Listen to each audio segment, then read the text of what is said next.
In today's video, I'm going to teach you how to customize the quick access toolbar in Microsoft PowerPoint. This customization can significantly streamline your workflow and give you quicker access to the tools you use most frequently. So let's get started, shall we? First things first, you'll need to open Microsoft PowerPoint on your computer. Take a moment to do that if you haven't done so already. To customize the toolbar for a specific presentation, open the presentation that you'd like to work on. If you're looking to make these changes globally, you can open any presentation or start a new one. Once you have your presentation ready, turn your attention to the top of the PowerPoint window. There you'll find the quick access toolbar, which typically includes basic commands such as save, undo and redo. Depending on your setup, it might already contain a few other items.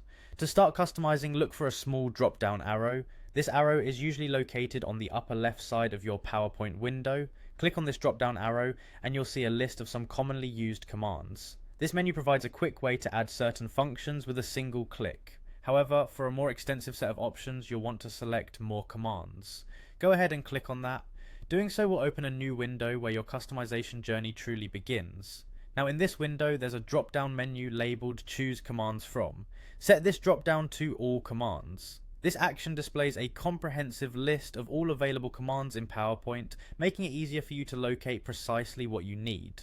Once you've selected all commands, it's time to browse through the list and find the command you wish to add to your quick access toolbar.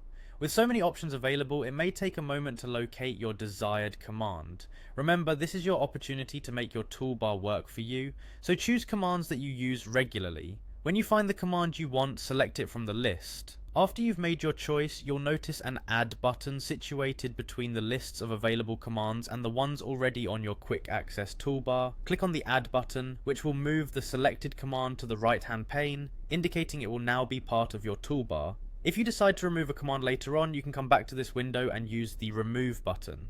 Lastly, to finalize all the changes you've made, don't forget to click on OK. This step ensures that all your adjustments are saved and applied to your toolbar. Now, your quick access toolbar is customized and you'll find it much faster to access your essential tools, helping you work smarter and more efficiently in PowerPoint. Happy customizing!